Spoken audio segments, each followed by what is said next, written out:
How do you respond to what's happening with the US and Iran?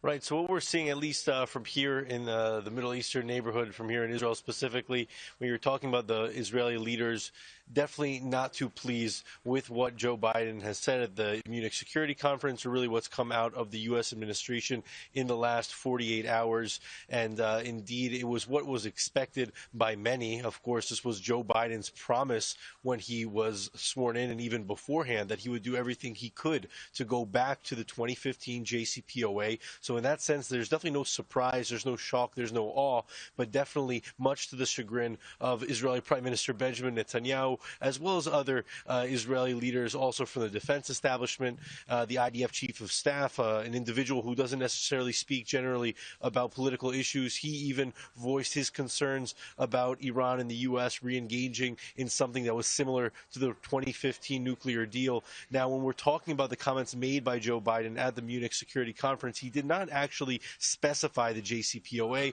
but he did acknowledge a desire, again, as he has numerous times, to go back to the negotiating table with Iran. So there's a lot of concerns here in Israel, especially from the security standpoint. What does that mean? And will Israel get its concerns answered by any future deal? It doesn't seem as though there's too much optimism here in regards to that. And Daniel, we're hearing many people asking the question, why did it take so long for Biden to call?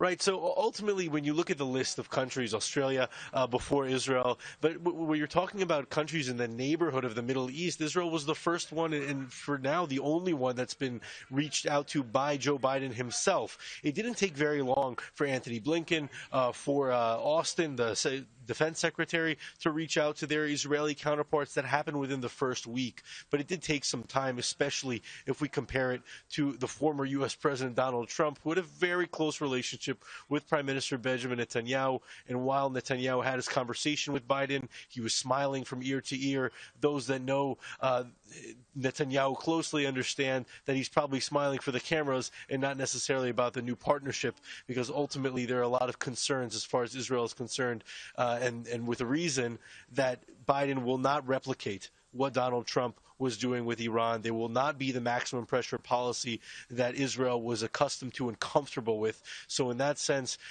Israel is happy to continue the partnership with the United States. They had their conversation. It was very friendly.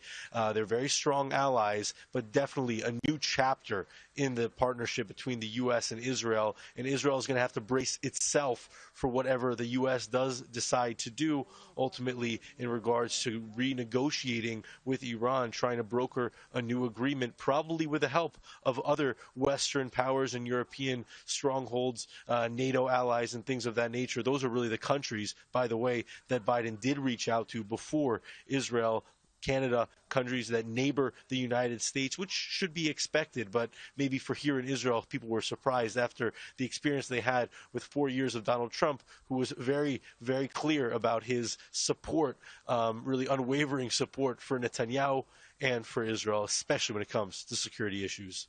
Changing tack a little, and you've been covering news in that part of the world for quite some time. What is the climate like at the moment?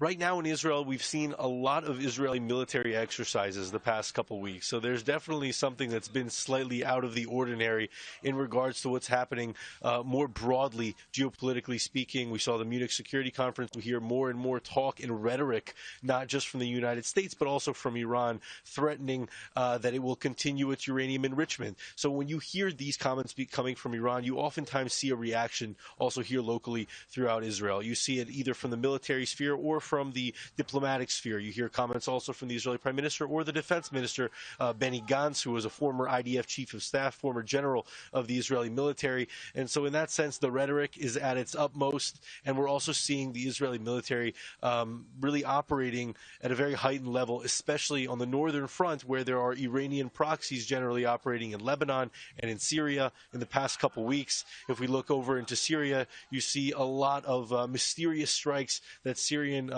official reports indicate are Israel, in keeping with a standard protocol, does not comment on those reports.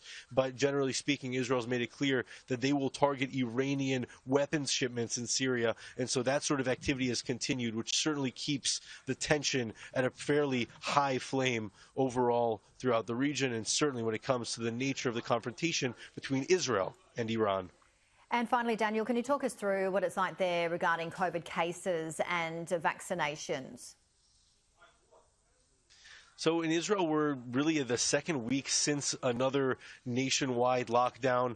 We haven't seen the numbers dipping in the way that the Israeli government likely would want to see, but what we have seen that's been promising is the mass vaccinations. We're talking about very high percentages of the Israeli public that has already attained their first vaccine, and those that are over 60 years old, we're talking about upwards of 75% that have received also their second vaccine. So in that sense, in regards to the vaccination mission, if you will, in Israel is very pleased. Obviously, a sort of a test state for Pfizer and the Pfizer vaccine, that's been successful, but definitely still concerns regarding outbreaks, still concerns regarding those variants and mutations of the virus that have been identified that have originated in places like South Africa and Great Britain. Ultimately, that's still having a very serious impact on certain populations throughout the country. So Israel is definitely treading very carefully in regards to reopening the economy, but the plan is to reopen most of the sector of commerce, culture, and things of that nature this coming Sunday. So that'll be a very big test to understand how Israel,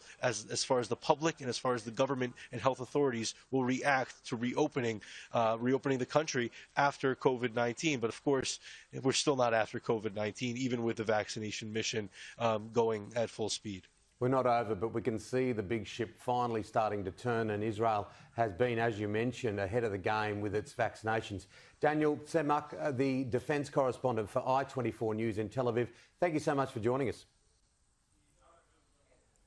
Thank you.